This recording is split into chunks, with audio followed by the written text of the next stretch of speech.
Greetings, everyone. Good evening, good morning, good afternoon, wherever you are. Greetings once again in the new year. This is our first Saturday meeting this 2025. So CSG, the Consensus Study Group, is delighted to have you um, attending our first meeting this 2025. I think we ought to congratulate ourselves for all the hard work. Um, at the beginning of 2024, at this time of the year, we had just started a meeting just like this. We didn't fail any Saturday. We held our meetings throughout every Saturday, which means technically that we had 52 Saturday meetings. And that, I think, is great. Starting something is always easier than maintaining it. So when you start something, finishing it sometimes is hard. And people sometimes say to us indirectly that we are really pleased that you are still on, because it's easy to kind of give up. Holding meetings on a permanent basis like you have done, not me, not but you guys have done, attending meetings almost every Thursday, every Saturday. It's just amazing. And what we are doing is putting together very provoking thoughts on the destiny of Africa, which people will come to watch very soon. Who will come and watch and listen and comment and so on. So thank you very much. So, Brother Coco, welcome. The topic is in the chat. We haven't got a speaker, as you well know, so we are just going to have a chat around. So so welcome everyone, and for those of you who join us or join us through YouTube, welcome as well. We are delighted to be here with you again, and hopefully we shall also complete 2025 the same way we completed 2024. So this is the Consensus Study Group. This is our Saturday meeting, which we have defined as the CSG African Unification Meeting. This is where we meet to discuss and have a chat about the unification of our continent. And just before I started the recording, I was sharing that when you combine the GDP of the whole of Africa, that is all the 55 African states, the combined GDP is 2.9 trillion. That's the combined GDP, which puts us behind France. After France, then there's Brazil, which is 2.4, then Italy is 2.3, and Canada is also 2.3. Now the US is the top country with a GDP of 30 billion. Now you know that the population of the US is nowhere near China, and China is 19 billion, and is nowhere near Africa. I mean, Africa and China are the leading in terms of population. I think we are the lead. I know India is also a big population, but I think China and Africa are leading in terms of population. But China is one country, of course, and Africa is not. But we here believe that Africa should be one country. Anyway, so the thing is that the U.S. population is not bigger than China and Africa combined, and yet their wealth level is 30 billion. The U.S. are not cleverer than Africans and Chinese. They are not cleverer than us. So what is it that is made them to have 30 billion, and China is 20 and Africa is 3? Well, the reason is they have institutions that generate wealth. That's the basic reason. We can argue and say, well, they got the institutions through slavery, not colonialism as in classical colonialism, but after the colonialists left, US came into Africa big time and colonized Africa in a new way, which is what Nkrumah talked about, neo-colonization. So the bottom line is that they have institutions that create wealth, and yes, they stole the land from the indigenous the Aborigines of America. Yes, they stole the land, they murdered them, committed human rights violations, and all that history is there. Why is the US very wealthy today? US is wealthy because they have institutions that create wealth. That is the reason. It's not because they are cleverer than anybody. It's not because they are smarter than the Chinese and the Africans combined. In fact, you can argue that the wealth, that all that wealth was the creation of Africans who were enslaved. All that was were created by us, Africans. So it's not really the Caucasian population that are the source of that wealth. So the institutions, as it were. So yeah, so that is where we are. So this is just about governance. But the topic today is not governance. It's not economic. Sorry, it's not economic governance. It's not economics. That's not the topic for today. The topic for today is developing a unified governance structure for United Africa Continental Government, which means that what we are saying is, since institutions are the basis of creating wealth, Africa, 55 African countries, that is, should seriously look at what institutions we can use to create wealth, because the current institutions have failed. They're not creating any wealth. Well, they are, but we are not seeing it. So the current governance of Africa is not creating enough wealth. You know, France, 3.2 billion, UK 3.6 billion. I mean, these countries became where they are because of colonialism. If it wasn't for colonialism, how is UK and France going to be on 3.6 billion and 3.2 billion? They wouldn't, you know. So the governance structure in Africa is not working. It's not working for us. So the question is, what do you think? Because we need a governance structure that can create wealth and share wealth for Africans, so Africans can have a higher standard of life. So yeah, that is it. So let's have a discussion. The time is 6:39. Decide your hand is up. So I take it you want to be the first to start, yeah? Not necessary, but you asked the question as to why there was a difference. Isn't Oh, it yeah, because... yeah. Let's have the chat around the governance. Link it to the governance structure, how Africa is governed. Well, isn't it because they are exploiting Africa for little or nothing, for pennies, and then are managing to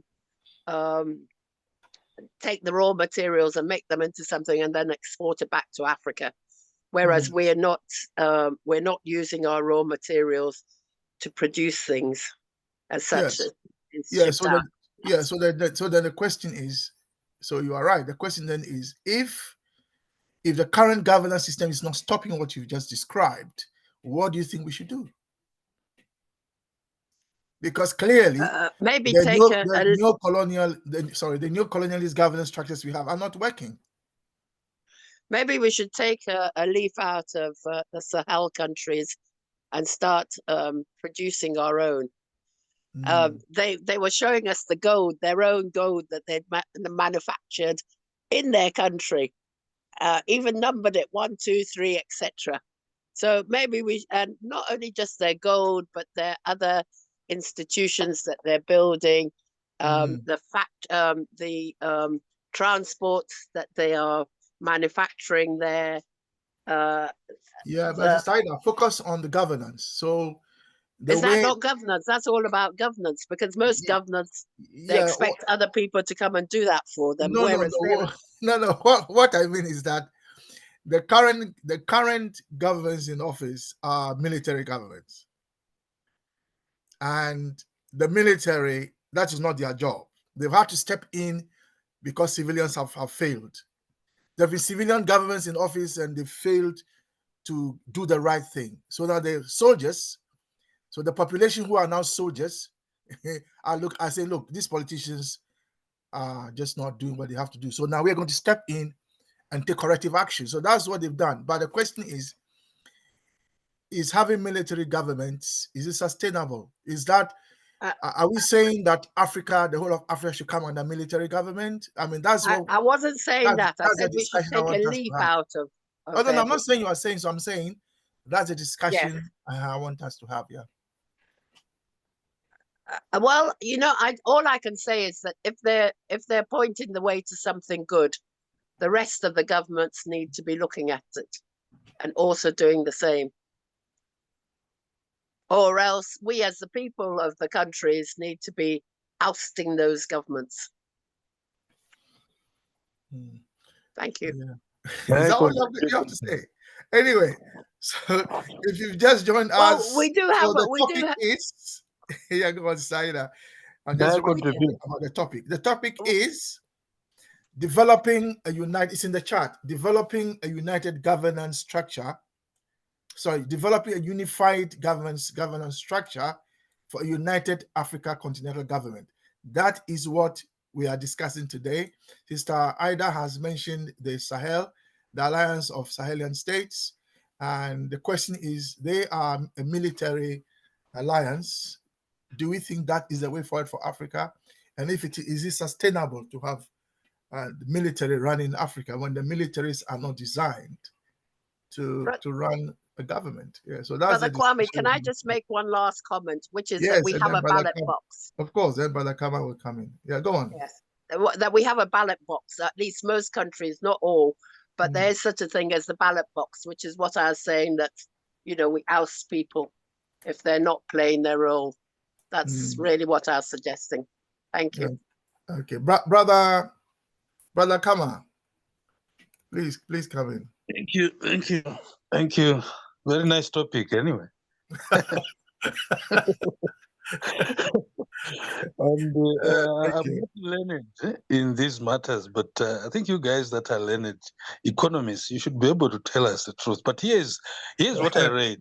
Here's what I read. Brother Kama, we didn't read government. Maybe Brother Kama didn't read government in school. Here's what I read. Yeah, go on. Here's what I read at one time. That, there are three types of states, There's what they call the developmental state, which is actually the United States of America. It's at that level. Then there is the intermediate state, which combines, predatory, pocketing the resources, and some little development of some kind. Then the last type of state is the predatory, which purely thinks about, the individuals in government and how they can enrich themselves. I believe that is what Africa is suffering from. Because, like Ida just mentioned, we're just seeing what states like Burkina Faso are doing now, where the state, is focused towards actual development because of the experiences that we've had. I want to give an example. In Zimbabwe, there was a young man who developed a helicopter and a vehicle which runs on radio waves. Even a motor to produce a lot of, bigger power. I don't know. I'm not an engineer. Enough power using electric waves. But you know what happened? What the government did was to detain him. How do you create such a thing? And then, developmental type of state, most of the innovators, most of the people that have created innovation, invented technology, you find that most of them, like in Africa, they have migrated, they have been stolen into the United States. So the United States is open to innovation, creativity, because innovation is all about new ideas and new products. I was listening to Donald Trump, after he was just elected. He was talking about cryptocurrency, when the whole world actually is ignoring cryptocurrency. He says, no. And that is why he won the elections now, because he has only two agendas that he feels, will try to help the economy of America come back to normal, because they have about 13 trillion actually debt. And, from his study, he feels cryptocurrency actually can solve his debt problem. And he says America should create the future in cryptocurrency. You see, already they are ahead of the rest of us, in the fourth industrial revolution. As well as we still remain in the traditional way of doing things. But then they're ahead, they're getting ahead of us, and meaning what I foresee myself is that when they adopt digital assets, they even come back to Africa and stop us from mining our own resources, because they will start telling us that, no, that is damaging the environment. So we need to use this other new resource, which they still have in control. And I want to believe also why America is rich is because, we've been using the dollar for trade globally. I don't know. I'm not an economist. I want to believe that there is a component that you are making profits from that for the use of dollar in trade. Because the dollar was the only currency that every other country can easily use for trade. I'm talking not from an expert point of view, but just from my observation of what has been happening. So Brother Kaba, you are saying that one of the institutions, so we're saying that the reason America has 30 trillion wealth must do with the governance system. It's a United States of America. It's a federal government. The federal government has its role. The states have their roles. Of course, they had a war to create that governance system. It didn't just come about. They had to go to war and to create it. I don't know if Africa will have to go to war to create a continental government, because if some of the governments are not willing to be united and yet are oppressing their own people, right now the AU has a non interference clause, where if for example Ghana is killing its citizens, Nigeria will not do anything, Togo will not do anything, Ivory Coast next door will not do anything, Burkina Faso does not will do. All the governments of all these countries will just say, well, we don't want to interfere in the internal affairs of Ghana. So if the government of Ghana is killing its people, well, there's not much we can do. That's the current system we have. And you recall, that is why when what happened in Burkina Faso and Mali happened, and West African, when ECOWAS wanted to intervene, some of the presidents themselves said, look, why are you interested in intervening now? When some of the presidents, like the president of Ivory Coast, overruled the constitution and stayed in power, what did you do? You didn't do anything. That is also a form of coup. It was a coup against the people, because the government the president has effectively overruled the constitution, and that is a coup. And when soldiers take over power, that is a coup. And so some of the presidents of the West African states themselves were saying, look, what ECOWAS is saying is nonsense, because you sat there, you did nothing when there were coups in those countries, hardly through civilian presidents. Now the military have acted, you are saying is foul. But then you see, the argument is that there's a non-interference principle where, if as I said, Ghana is killing its citizens, the other countries just sit down and watch. So I'm saying that if we have a united Africa and one particular country doesn't want to join, and then it's oppressing its people, then maybe the case can be made that we will forcefully get them to join, because we don't want the fact that they are killing people. So I'm asking, is it the case? Is it possible that for us to have a united Africa, there might be war? They will have to go to war like the US did. If you look at all the unification, the unification movements, it appears some had to be unified through war. Anyway, that's a different matter. Brother Kama, I don't know, I'm not deviated too much from the point you were making. I don't know, because if you look at the situation, Sorry, Brother Kama, hold on. So what you are saying is that so if you ask a question, why is America wealthy and we are not as wealthy? That's Africa combined. And the reason is that they have institutions that create wealth. And what you are saying, Brother Kama, is that the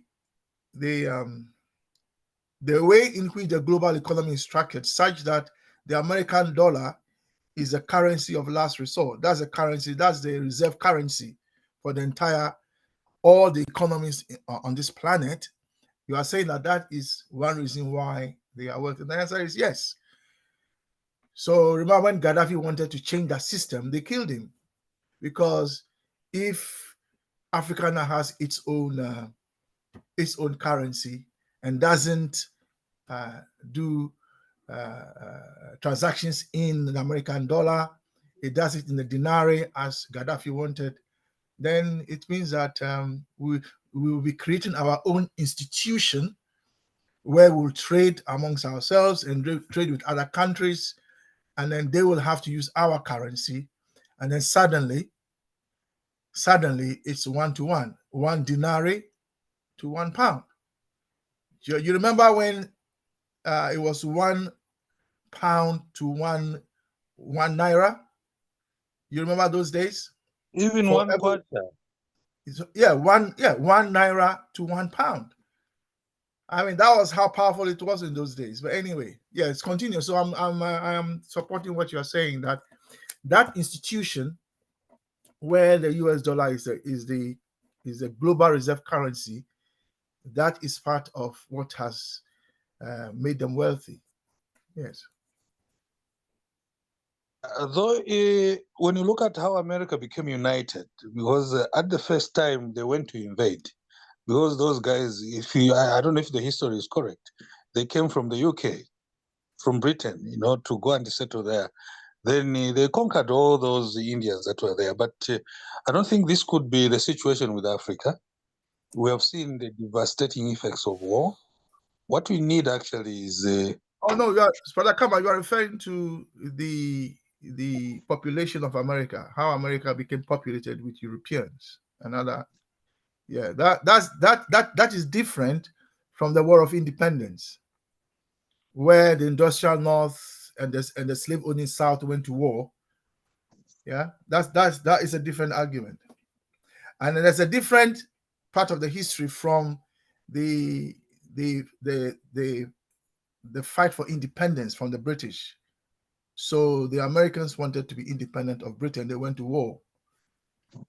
Yeah, so that is part of the war of independence.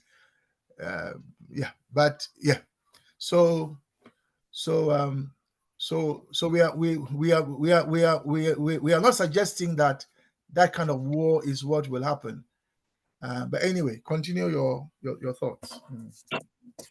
Yeah, like we did last time, I think there was an argument on civil disobedience, but that is not what we should support, because what we need is, I think, conscientizing our African leaders.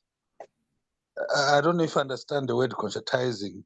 I understand that exploring reality about the situation to evoke what is known as the praxis of education, reflection, and action. We are seeing in Senegal. Senegal is not a military government. It's led by a young, civilian.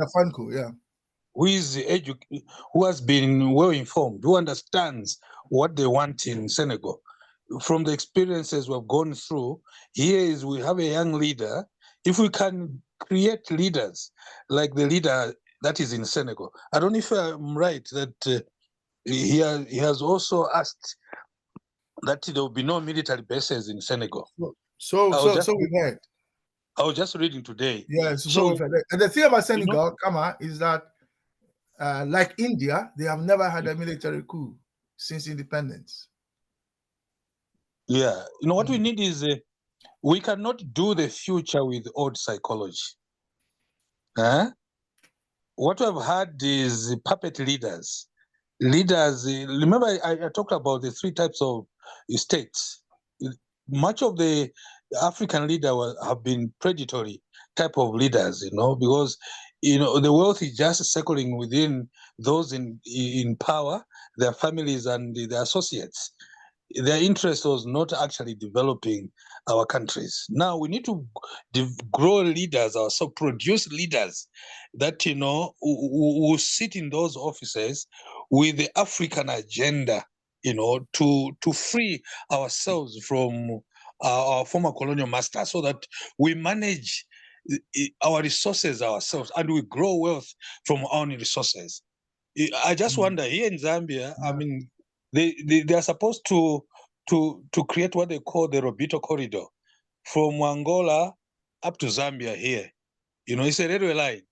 When you look at that railway line now, it is being sponsored by the United States, because their interest actually is just that they want the minerals along this corridor. What is difficult? Where are our leaders that they cannot put their resources together and they create this corridor themselves so that they're able to control it? But you know why, don't you? But you know why? Yeah, they know why. So, but you know why? I support the idea by Professor Mbaiwa, where if there's a possibility that we establish an institution to start grooming leaders that will take over from our old leaders. I think the fight has already started, and all other countries are seeing. Yes, these others are coup d'etats, but what do we do if the people that are in the offices, I mean, the leaders that are there then, we are seeing that what they're doing is wrong. We don't support coup d'etats, but if that's what it takes, what do we do? But we have also an example like I've given Senegal. Senegal, there's no coup d'etat. It's a leader that has been placed there, by the people, because he promised the people that, when we come into office, we are going to liberate Africa. That is a message that, we should grow in our leaders, that as they go to campaign, they should do, try to activate the Africans to realize that we have been in bondage for so long, even when we're independent politically. But there is something that we need to free ourselves so that we have control of our resources. I think that's the little I can contribute for now. And what would you say about in terms of the global African governance? So if this individual, it's a battle. So yeah, it's a battle. It's a battle because our colonial masters will fight. It's not easy. It's not easy. You have just given an example of how they killed Gaddafi, So we need courageous people. We need to protect our leaders ourselves, because we are putting them in those offices to help us free ourselves. So they need our protection. Some would argue that Gaddafi was killed because, I don't want to name names, but some African governments who didn't like Gaddafi worked with the Europeans to have Gaddafi killed. So exactly. So you are right that if we protect our leaders, they can't be killed. But are you saying that what I want to get from you is that so we put in office the leaders like Sonko in Senegal? Do we stop there, or are you saying that we then need to look at governance, a continental governance system, because that is the issue for us? Because when we imagine all the 55 countries, we have such leaders like the one who is in Senegal. I think when they meet, they will make substantial resolutions. And then we have organizations like ourselves, I think, and a lot of other Pan-African organizations that are fighting for the unification of Africa. I want to believe that they have structures they are put in place that they feel these can work. Because we are comparing to other places where these structures have worked. What we just need now are leaders that are able to adopt these ideas. When they adopt these ideas, and then, they're able, Africa is big. I was just checking here that, Africa is actually 3 times bigger than the United States combined. It's three Yeah. times bigger than the You United can States fit, combined. yeah, you can Imagine fit all the these US, leaders, China, like yeah, like Russia, you what can put them happened all to in there. Gaddafi. If it had put an army together to go to Gaddafi and protect him, I think if the leaders were of the same mind, there is no way NATO could have come into Africa, Precisely. to come and kill the Precisely. Gaddafi. Which Yeah. space were they going to use? Thank you. So we are hearing from Brother Kama, who's an Thank you, sir. ex security person. He has experience of what it means to secure the state and to have to maintain law and order.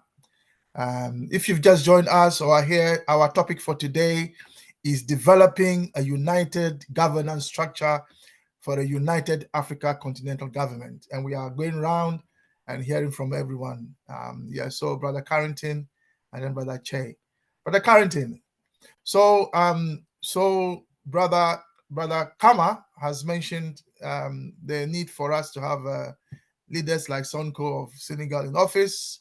On the screen is the Pan-African Federalist Movement. They are also saying that we need to involve the ordinary African population, the voting population of Africa, that they hold sovereignty. So if we want Africa to unite and have a governance structure at the federal level, then that is what we need. We need to get the ordinary Africans involved. In the last election in Ghana, I didn't hear much about continental Africa. It was all about MPs and the president, and the discussion didn't touch on the more important issue of the situation of the continent. Brother Carrington, yes, please come in and share your thoughts. Yes. Thank you very much, Brother Kwame. Brothers and sisters, thank you very much.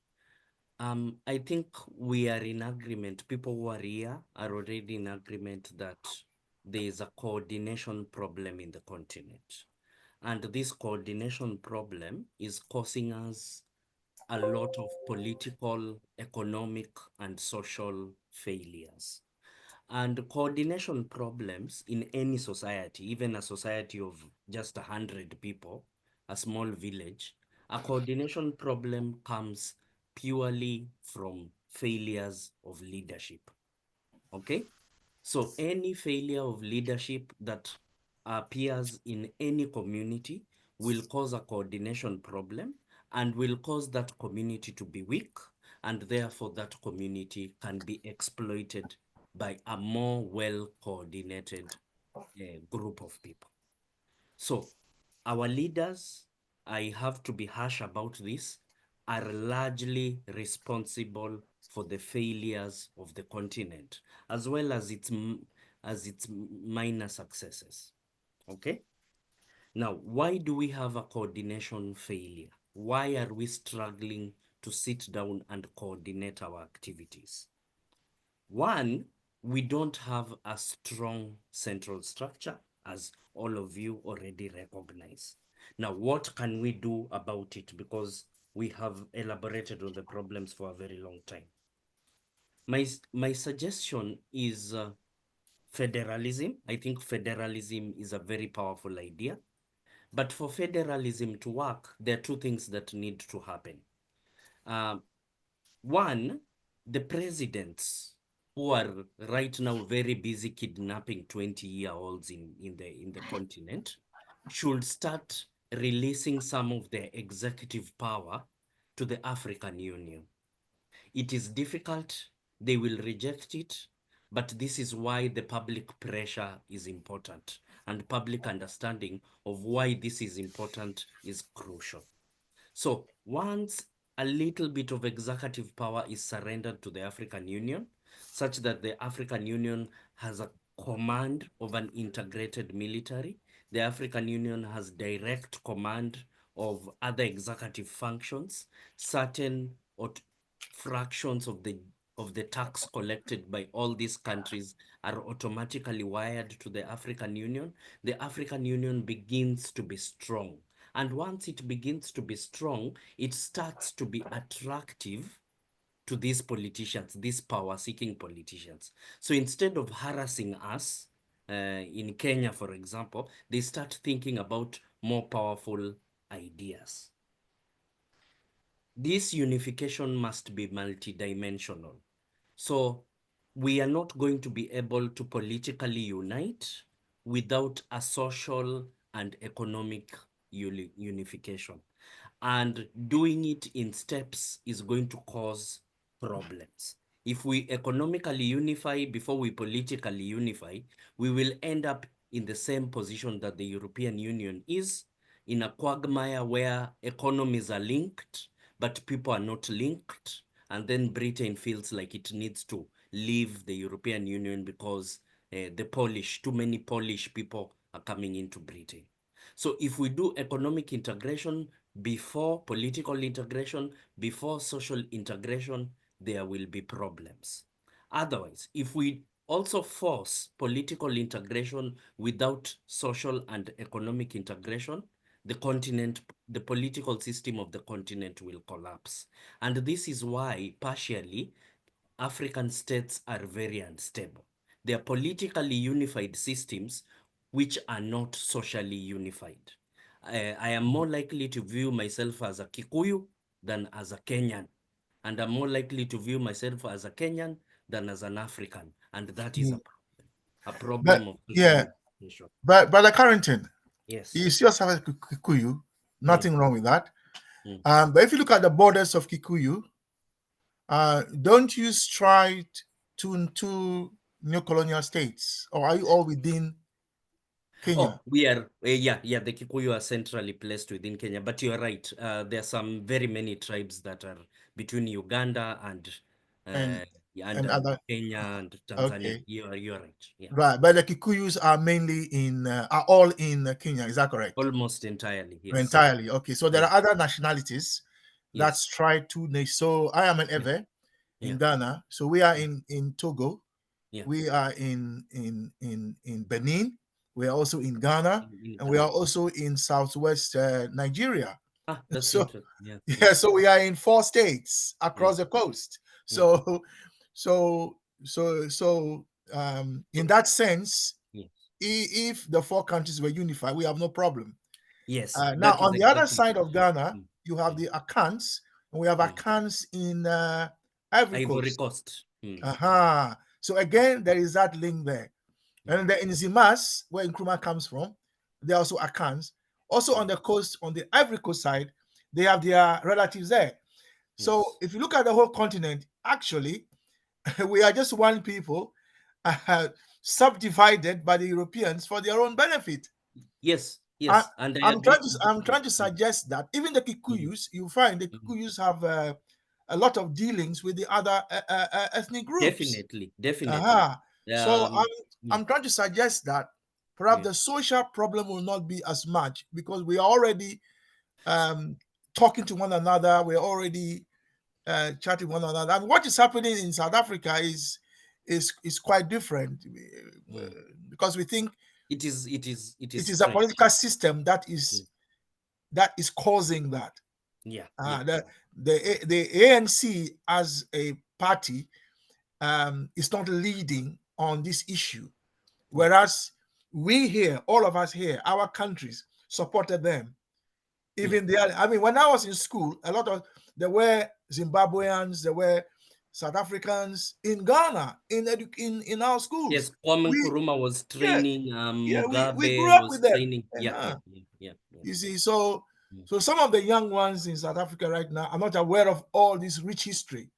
So they see the Nigerian, they think that is that is a foreigner, whereas we're not. Anyway, so and also Brother Carrington, isn't there already a lot of trade going on? I mean, yes, I was in Rwanda.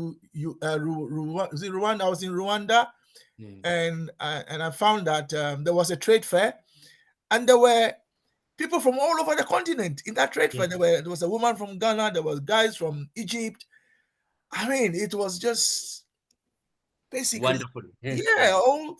Almost all, not almost all. I don't know if it's all. I didn't go around to check everyone, but African nationalities and cultures were represented in that trade fair. Yeah. So, And that is a positive thing. I think that is a positive thing that needs to be strengthened. And also, we need to accept the fact, like, for example, the Akan of Ivory Coast and the Akan of Ghana, these borders are basically dysfunctional for them.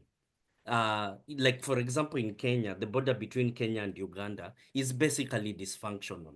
There are people whose land, part of it, yeah. yes, exactly, exactly. Part of it is, One, you know, these polygamous elders. One wife is a Ugandan, the other wife is a Kenyan, and the guy just moves between these two pieces of land very comfortably.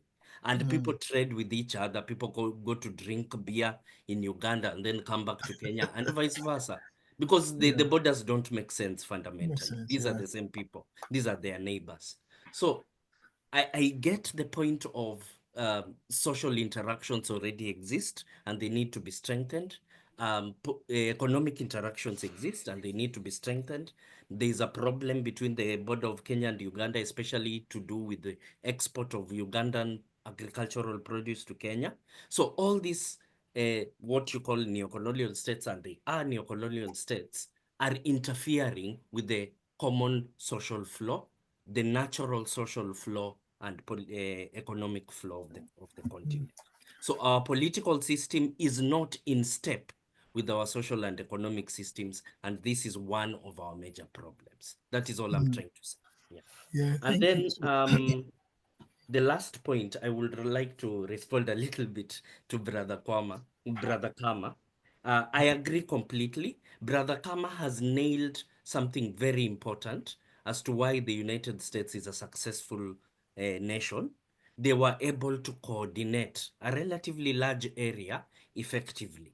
And this is something that I think we don't like saying it, but we must think very carefully and learn from our European cousins about large-scale coordination. We used to know how to do it. They interrupted our flow, but we need to start thinking very carefully about large-scale coordination of people. The United States was able to do this successfully and basically help win the Second World War.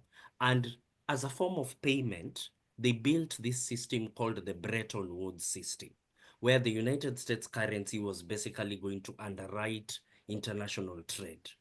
What that means is that the United States currency can be infinitely stable. And for people who have borrowed loans, you know the advantage of that, borrowing in a stable currency. So the currency of the United States cannot be affected by wild fluctuations. As long as the United States currency is the global trade currency, as long as it is a store of value, it cannot be affected by wild fluctuations. And because it cannot be affected by wild fluctuations, the government can just print endless amounts of dollars, not unlike Zimbabwe. When Zimbabwe tried that, and since their currency was not backed up, there was hyperinflation. There cannot be hyperinflation in the United States because of this stabilization system, which the United States basically relies on other countries to stabilize their currency for them. Now, this is what a coordinated country can do for you. If there was one African currency, which I really wanted to talk about, but there is no time. If there was one African currency, it would supply this stability because it will be backed up by minerals and it will be the basis of trade for 1.3 billion people. And at this scale, that currency cannot collapse because it is used to measure the value of trade and production of 1.3 billion people. And therefore it starts being stable. And it means that African governments can get more liquidity, can get more money, and therefore can do more infrastructural expansion like the United States, China, and India. That is why this question of a currency is extremely important, and I'm disappointed the African Union is not taking it as seriously as it should. The last point, Brother Kama, just like last week, said that we should try and talk to our leaders to conscientize them, to basically try to wake them up. And Senegal is a good example of leaders who have woken up. I agree. But now we have to go to the history of last year but one, to see how Senegal got leaders who have woken up. How did Senegal get leaders who have woken up? So Senegal got its leaders who have woken up. One of them was gotten from prison because he had been arrested by the previous president who had decided he wants to extend a term, and he had consulted France, and France had said they have no problem with it. So the constitution was in the process of being altered. The people tried to negotiate with this president, tell him that this thing is wrong. He refused to listen. He ignored and said, basically, because the French have agreed, nobody can interfere with me. I can play around with the constitution of my country. People came out, protested, completely destabilized Senegal. And then the elections came, and he lost and lost massively. And the new president released the prime minister. And now those are the people who have woken up, who are leading the country. Our leaders are not asleep because they are ignorant people. Our leaders are asleep because it benefits them to sleep.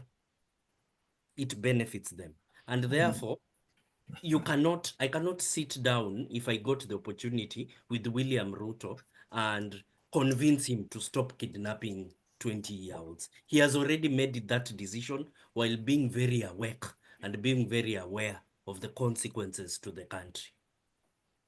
So there is no other thing that young people can do except join the struggle, just like apartheid South Africa. It's not that these white people did not know what they were doing. They knew exactly what they were doing. They were not asleep. So, Yes.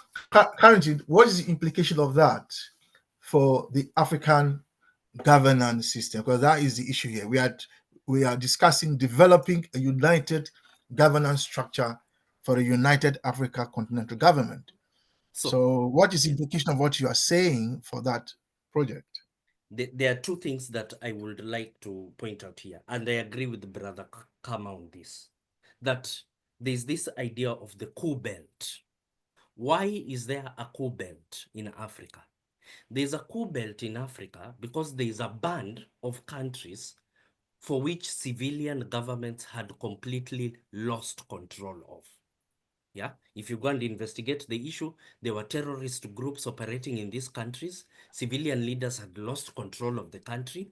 Basically, the civilian leaders were trying to be tyrants of 3 provinces while the remaining provinces are gone, right?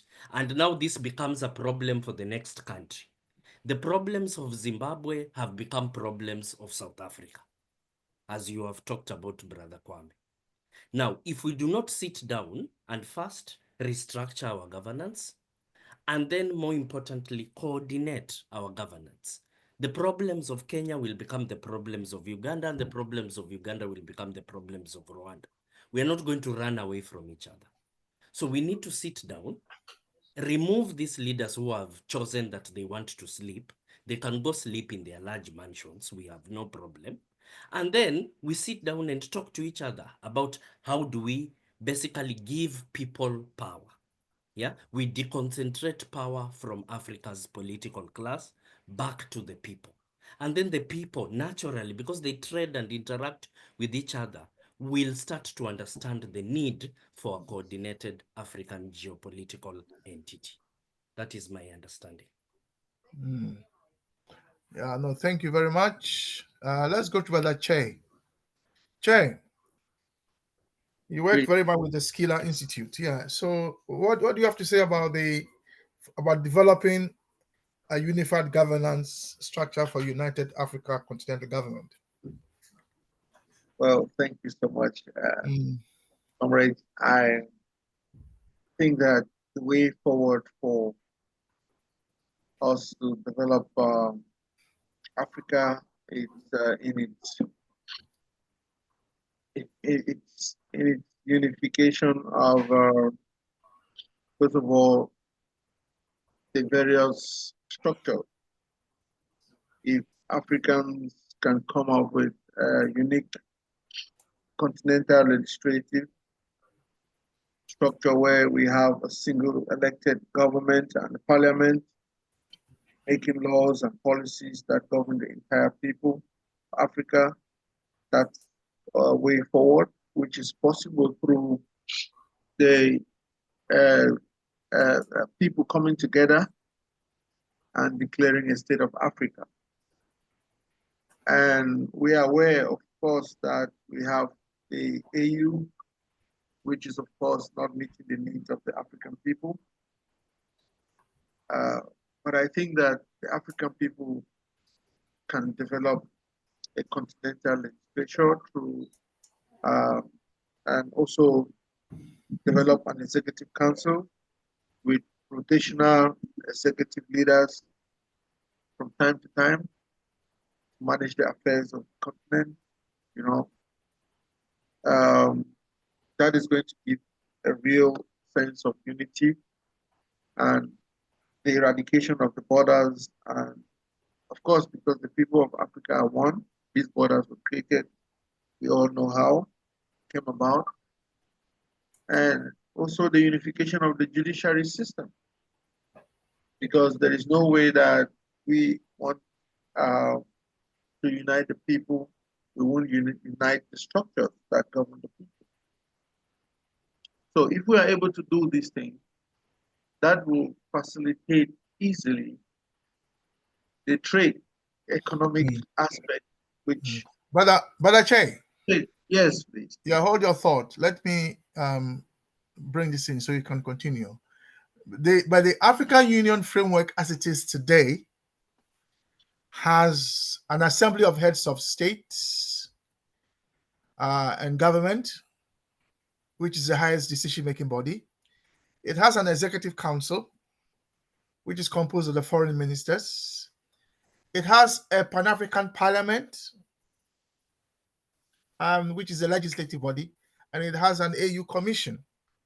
So, well, what do you say about that? That we have some of these structures already in place. Then there are, as you know, the regional economic communities, and then they have the Agenda 2063, which is about political unity and economic integration, infrastructure development, and seamless borders.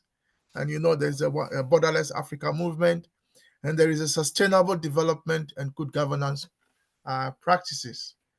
So some of the structures you have mentioned, the African Union structure as it is today, claims to have these key components of the governance structure. So what do you say to that? Well, they are all lofty plans that are not being executed to the benefit of the people of Africa. What about the Agenda 2063 brought to 2025, where the people start experiencing all that it has been elaborated in that beautiful document? You know, what is stopping that from happening? The truth is that we have these neo-colonial leaders who are not concerned about the well-being of their populace. The only reason why the leadership exists is because they have to provide that management structure and the coexistence and the well-being and the facilities that make the people live better. If anything challenges this one, then it's not an the structure is a dead one. It's not alive for the people to witness all of this. Why are we don't have the same immigration policies? Why are we still controlling the movement of goods and people between the African people from different regions of Africa to another? It doesn't make sense. We're supposed to have a seamless borders, you know, and this will facilitate the economic boom in Africa, because the people wouldn't have the restriction to sell the produces that are being produced in Ghana and the neighboring countries. They'll simply move there. People will come and trade will be you know, trade will be booming. Yeah. So Brother Che, would you then say that what we need then is what the Pan-African Federalist movement are saying, which is that we need to involve the ordinary people who own sovereignty so they can put pressure on their governments to implement the things that you've just been mentioning. Well, I think that the government, through the AU, they know exactly what they are supposed to do to. Yes, but the people are not putting pressure on the government. So if you take the election just took place in Ghana, I have been listening and I'm not hearing much about the Pan-African dimension. It's all focused on the economic realities and difficulties of the Ghanaian people. You know, how that is linked with what is happening in all the other African states, the fact that they are all suffering similar things, and the fact that it's all underpinned by neocolonialism, that didn't appear to register in the election. That is why I'm submitting to us today that it is left for us, the conscious people, to invite these various people through their organizations and structures to sit on the table and take a decision that affects them, you know, either positively or negatively, and take stock of what is happening. Because all the issues and the problems that are happening in Ghana, they are the same problems that are happening in Nigeria, they're the same problems that are happening in South Africa, they're the same problems that are happening in Kenya. You know, they are similar in their operations, and there are similar problems. When there is hunger and inflation is everywhere. So why don't the people, through their trade union organization, through different civil society organizations, the church leadership organization, the organizations of their people, why can't the people come together and take a measure declaration and make a major declaration to work as a team under a single constitution that they themselves would design, that the government will follow? Like, if this happens, they will define the economic strategy for the continent that the people will follow. It is in implementation that these things can be achieved and not on paper. Okay. That is what I think. Thank you very much. Of course, there are a lot of drawbacks, but I think that we have major challenges like cultural differences, which of course we need to bring that the cultural differences is a strength. But according to Professor Job, Africa is culturally united, fundamentally united. Anyway, thank you very much. Let's hear the African anthem and then we'll continue the discussion. Thank you.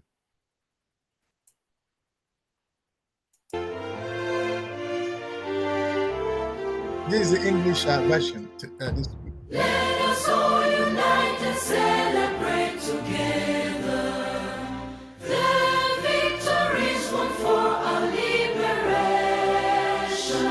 Let us dedicate ourselves to rise together to defend our liberty and unity. All sons and daughters of Africa, flesh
Thank you.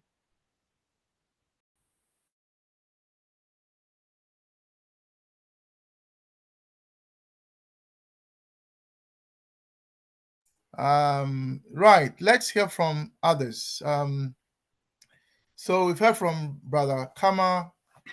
Sister Ida, your question was seeking clarification on my comment on Ghana and any killings in Ghana. I had two questions, that and Brother Yeah, Carrington's federalism. no, that was just a scenario to demonstrate the non-interference principle. So it's just an example to say that if, for instance, the government of Ghana was killing Ghanaians, according to the non-interference principle, Ivory Coast will not interfere, Togo will not interfere, Burkina Faso will not interfere, and they'll just let it happen because of the non-interference principle. That's the point I was making. Does that make sense? Uh-huh. Yeah. Then there was another question from Brother Kama about the borders. Yes, brother Kama, yeah, there were borders during the there were borders during the chiefdoms or kingdoms. Yes, there were borders. But as far as I know, no particular leader attempted to unite the Africans continentally, if I'm making sense. So those borders, when the Europeans came, they took over power from the chiefdoms and the kingdoms, or the traditional authorities.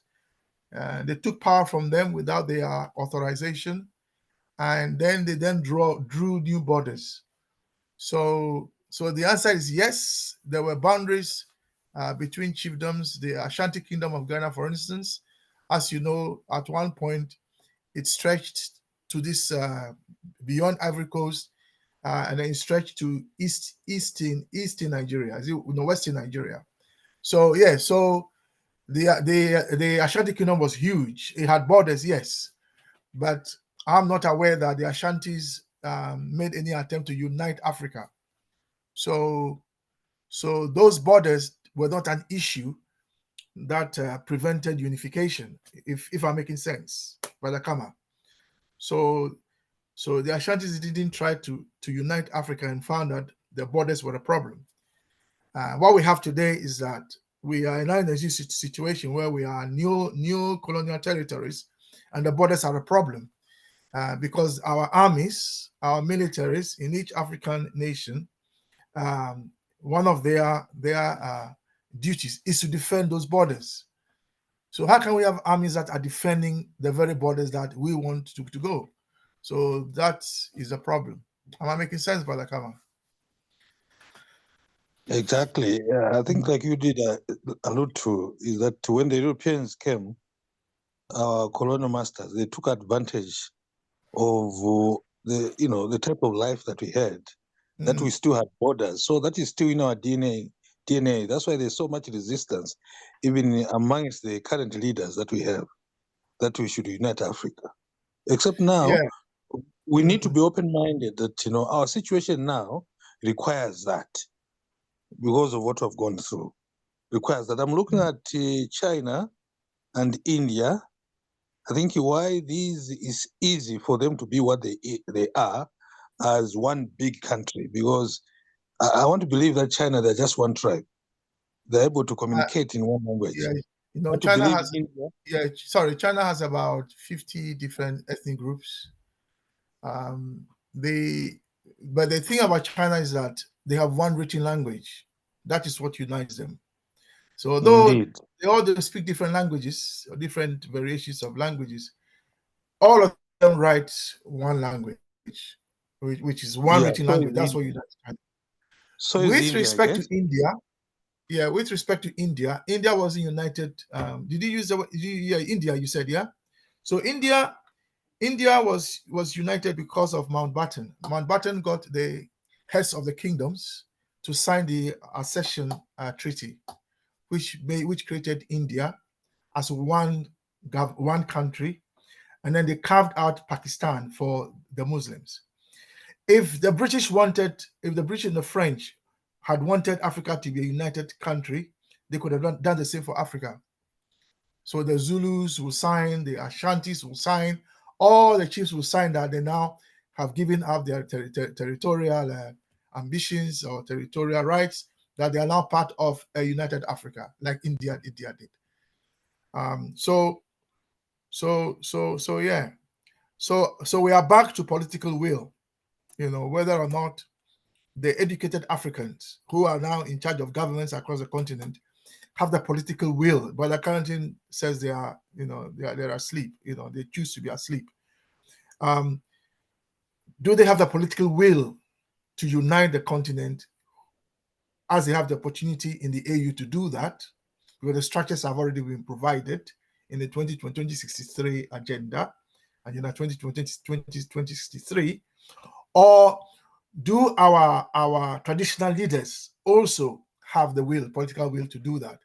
Because remember, the traditional authorities in Africa, remember, they still meet, they still attend each other's functions. Nothing stopping the Ashanti, the king of the Ashanti, to go to Uganda and have a meeting with the king of the Uganda. Those guys still meet and celebrate. So they're also meeting. So the political will can come from them and say, our people want a united Africa, or it can come from the educated Africans. That's the second option. The third option is what brothers CPW has been saying, which is the position of the Pan-African Federalist movement, which is that we civil society, people like us, we are civil society. We are not part of a government. We are not traditional authorities. We are just a civil society. So what we can do is to also lead the conscientization of civil society, you see, so that they will understand that sovereignty lies with them and that they should lead the unification movement. And as we know, organizations like Africa Rising, One Map Africa, Borderless Africa, they are all fighting for the same thing. So all these three groups can do something. Yes, Brother Coco. The time is 7:40. Brother Coco, yes, please unmute yourself and speak.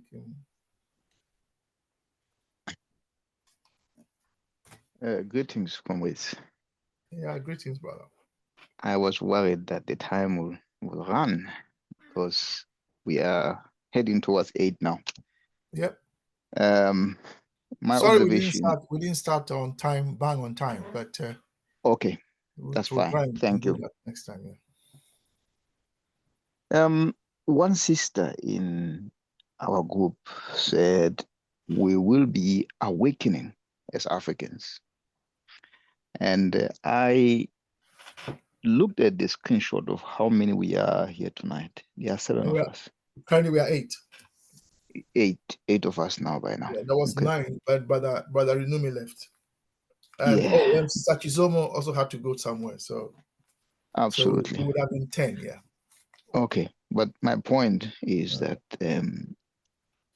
we are not the only ones who care about Africa.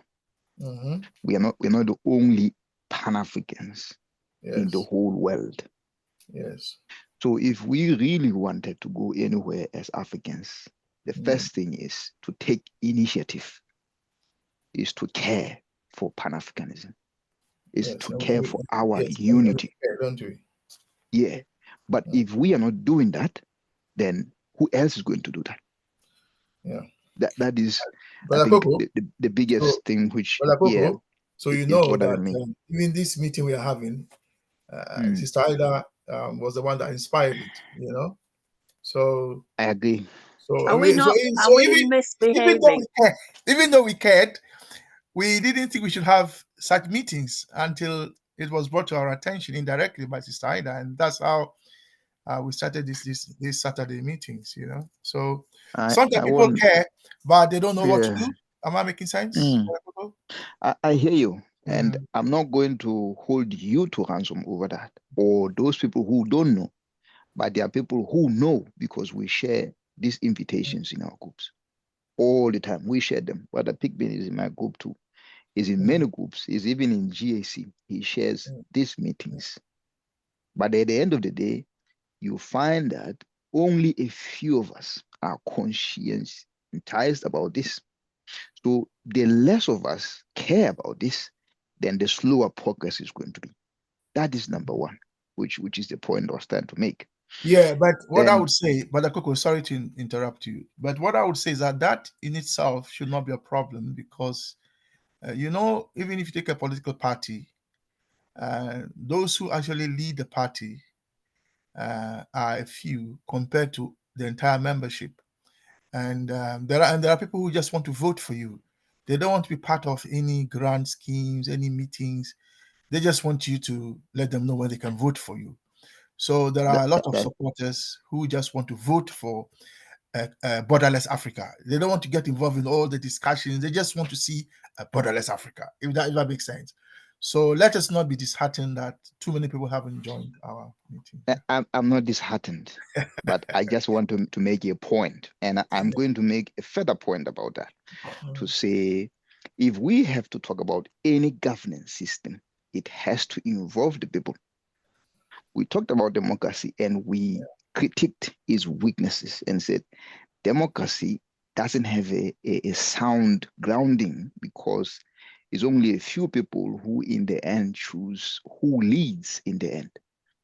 And if we want the people to be involved, then we have to have a movement, a groundswell of movement. We have to have majority people understanding what is going on and how that is affecting them. We agree with you.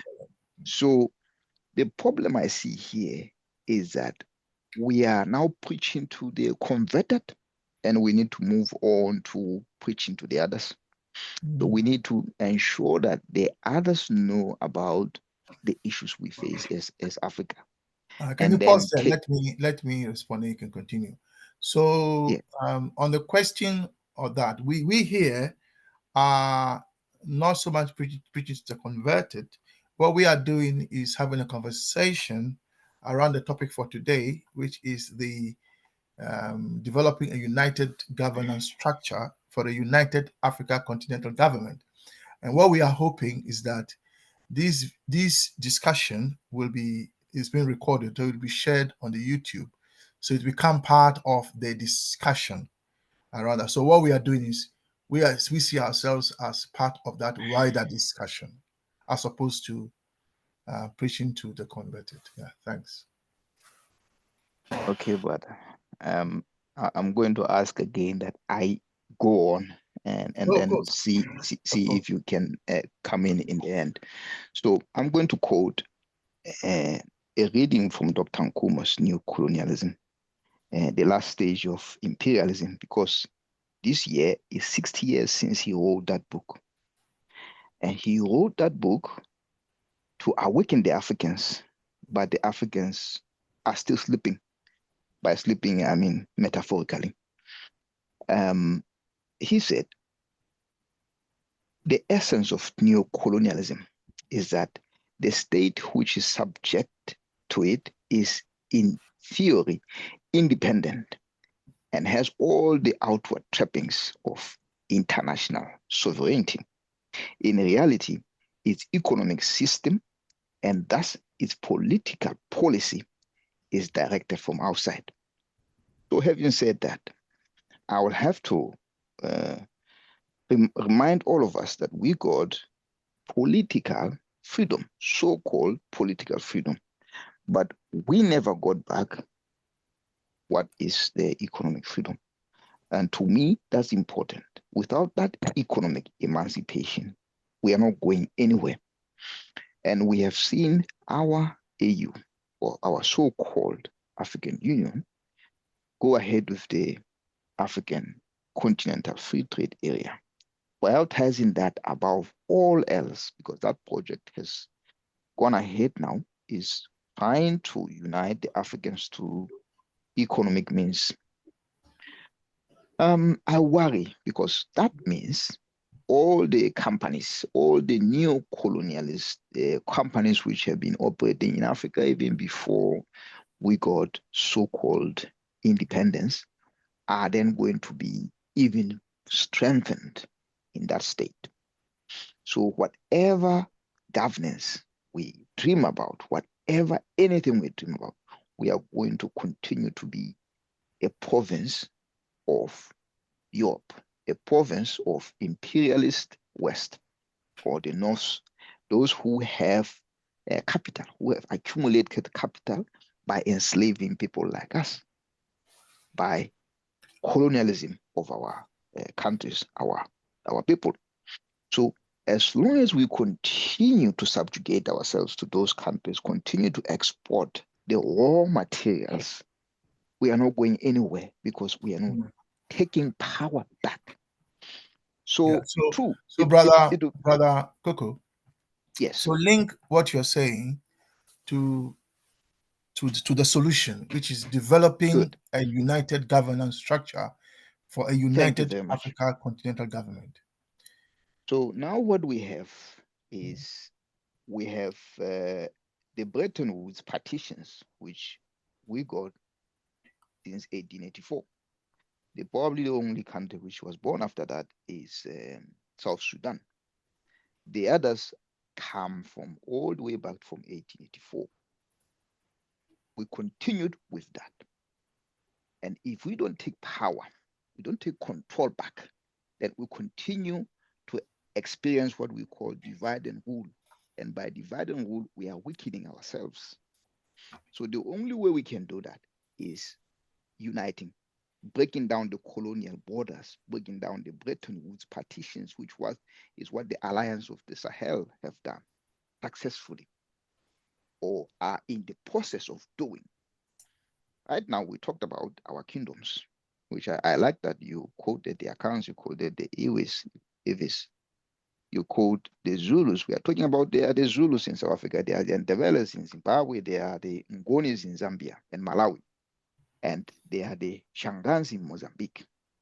Why are we bottling them into Bretton Woods, the Berlin Conference partitions? Why are we continuing to bottle them? So the first thing for us to rebel and take back power is to break down those borders. We need to. If we don't break down the borders, then there's no way we are going. That's number one.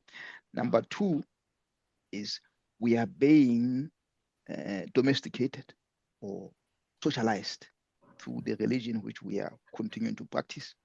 And you have to realize that most of that has been with the elites, taking our elites and then teaching them the rules of the West has been the best way that they have done things.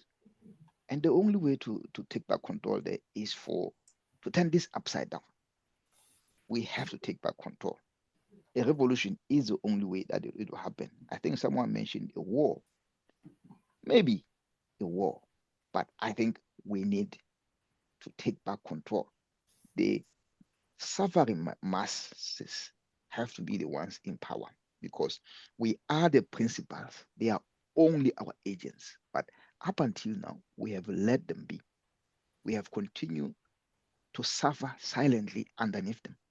And religion is a very good tool for that because we have to ascribe everything to God. If we suffer, we say God is God's will. If we do well, we say it's God's will. Why? We need to say, no, it's enough. We have materials in Africa. Why is Africa, the richest continent in Africa, has the poorest citizens? It doesn't make sense. But because we have accepted that it's God's will, we'll continue to suffer. So everything else that we are talking about now will happen, and it can only happen if we as Africans take back our agency. We don't have an agency, my brothers and sisters. We don't. And the day we do, then is the day we wake up, and is the day we come up with a system that works for us. And I think that's why the Alliance of the Sahel, those leaders decided enough was enough. Yeah, but Coco, I think if you say we don't have agency, you are both right and wrong. You are right in the sense that if you take the Sahelan states, the civilians were in office. They didn't solve the problem of neocolonialism. And now we have the military leaders coming in and trying to solve it. So in that sense, we didn't have agency. But in another sense, so in that sense, you are right. But in the other sense, you are wrong in the sense that if we really didn't have agency, even the military guys could not have done what they did. So that means that there is some level of agency. The problem is the right agency. What agency must take the lead, or must basically lead the unification of Africa? Gaddafi tried it and he was killed. So are just afraid? So that is what we need. We need, Brother Kama is saying in the chat that we need the right leaders in office across the continent. And maybe when they are in office, they can then take matters up. Anyway, the time is 7:53. We have 7 minutes left. Brother, can I come back before you go? I think you started late. Brother, so of course, but Brother Pigeon's hand has been up for a while. So when you finish, Brother Pigeon will then come in. I won't take long, but I'm going to link two points you've raised. That one by Brother Hama, and the one you are raising there. The Alliance of the Sahel, they have been conscientized by what was happening in their situation.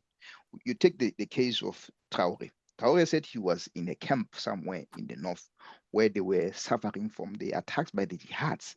And there was this elderly gentleman who used to come to the camp every day saying, I want to come here. You need to shoot me. You need to kill me. I don't want to leave.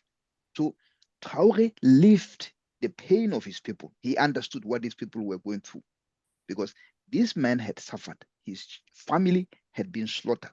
His wife had been raped in front of him. Traore understood that. Our leaders don't know any of that. That's number one. Number two, I said this before, and I think you refuted by saying I was being unfair, but I have to repeat it again. We are the reflection, or our leaders are a reflection of us as Africans, as the people.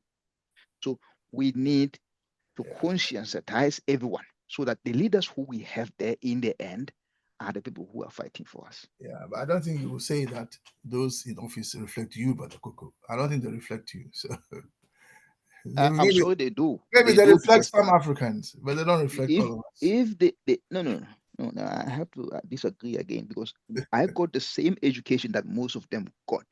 And what we are being told is that the markets will solve everything. And the Africans are continuing to believe that. The reason I have decided not to believe that anymore is because I've moved to this country and I've seen things from a different perspective. Yeah, but Lakoko, thank you. It's not because they believe it. I mean, the African leaders, as Brother Carrington was clarifying earlier, they have an interest in the system. The system is working for them, so they've bought into it. So and as you've rightly said, so they don't experience the difficulties that ordinary Africans are facing, like Traore saw. That's precisely the point. So they've bought into a system, and so they don't have experience, the kind of experiences that you mentioned, and so they don't care. Yeah. But can I make the point quickly that remember that political independence was meant to only precede economic independence. So the agenda is not finished. It's an unfinished agenda. We don't think that we'll even achieve it in 2063, but it's an unfinished agenda. Yeah, brother Pigeon. Yeah, greetings, comrades, and apologies for my lateness. Happy New Year to those whom we haven't actually linked. Of course, I don't know if Africans' tradition did have New Year, or how did they count the years to be new, but allow me to be just very brief. One is that we are building, or we're discussing building, a governance structure for United Continental African government. Now, building it means either proposing a template of how that structure should be, or something like which format. And if that will be, how will you have to agree on which format do you want? Because what is working in Zulu, what is working in Kenya, what is working in other kingdoms are not the same. in terms of their structures. So the first challenge you'll have is either to get concessions of various Pan-Africans to either we draft a template, then they approve it.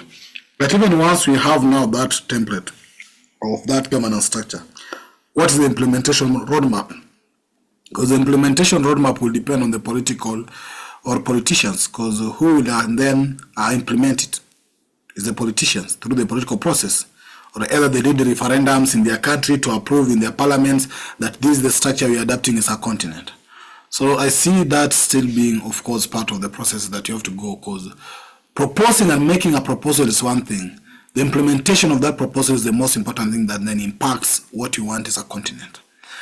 Another thing I'm seeing, of course, is the fact that we were never united. We had kingdoms. So we are pursuing a unity that was never there.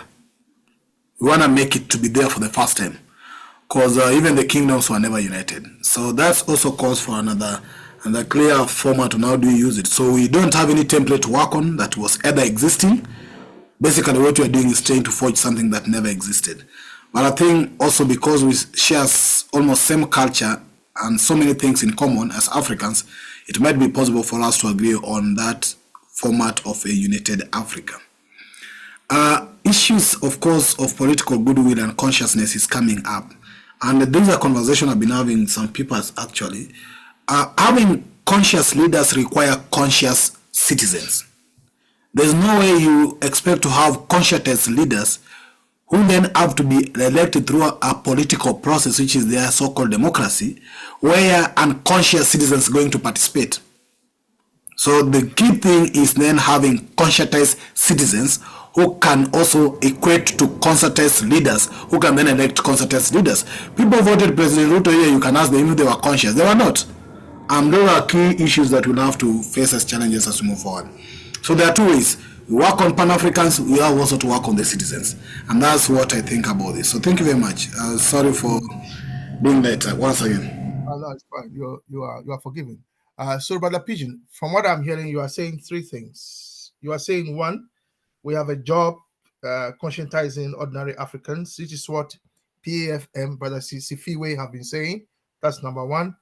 And then two, you are saying what Brother Kama has suggested, Brother Kuko has also touched on it, which is that through the political process, once the Africans are conscientized, they can then elect leaders who can then ratify union government, continental government. And then the third point you made, if I heard you correctly, is that we have to find a way of coming up with a template. And you recall that what we have said is that we need a continental conference. We need an African continental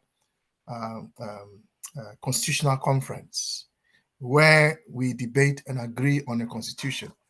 And we here, no doubt, can lead that. We can say, look, we will start passing the message around that Africa needs a constitutional conference to agree on an African constitution.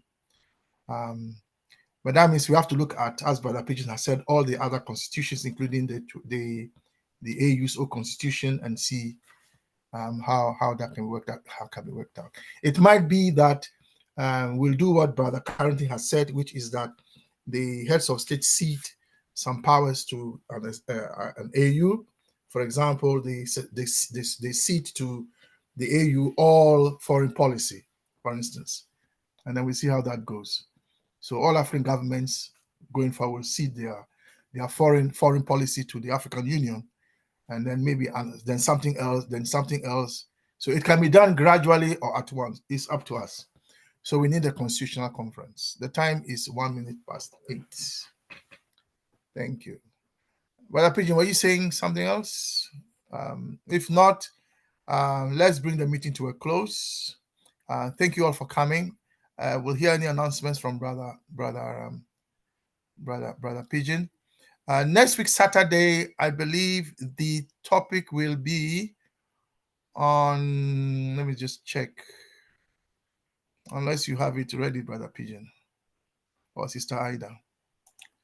I'm not sure what the topic is, but I just wanted to remind you that the two sisters, Ambassador Jasmine has just come, haven't said anything. Sister Yes, Sandra.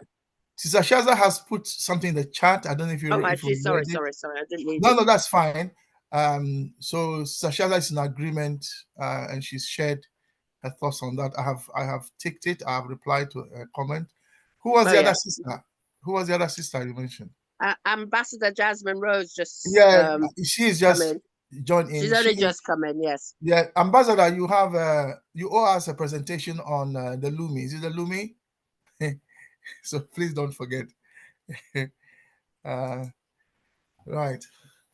So I'm just sorry checking. I'm so late. Good evening, everyone. And Yeah, don't forget, I'm waiting on them to launch the new one. There's a new platform, and once they've launched it, they are ready to come and do a presentation.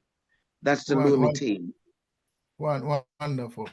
So the Lumi, we have a session, we have a plan. So we will share this plan with all of us, so we all know. We have a presentation for currency, a common currency feasibility. We've put that on November. It can always be brought forward once the Lumi team is ready, Sister Ambassador. Next week, which is the 11th of January. When I say next week, I mean next Saturday. The theme is, or the topic is, implementation of the African Continental Free Trade Area. Its implementation. That is the topic. In other words, it is on economics.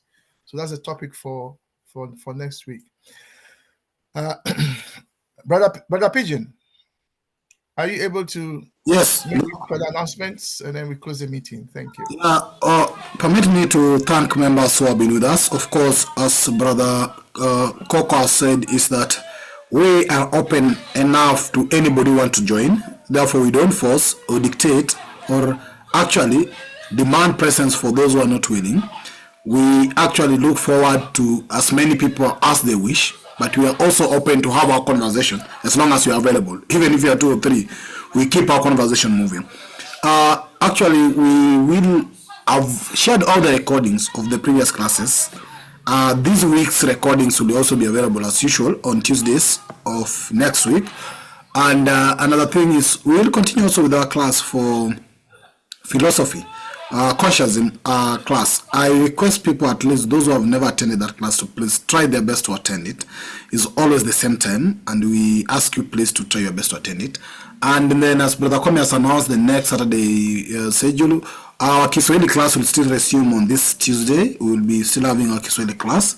And just to announce to you that those who have not joined our Pan-African Library, please find time to join our library as well, because we do a lot of things to continue propelling this. And Brother Kwame, also just to put in notice to some of them, we also have the research group. So those who are interested to carry out some of the research, I think we have topics already. Can you also feel free to get in touch with Brother Kwame or myself so that we can keep the work moving. Having said that, permit me to say thank you for your time and have a lovely evening. Brother Kwame? Yeah, that's it. I'm going to stop the recording now.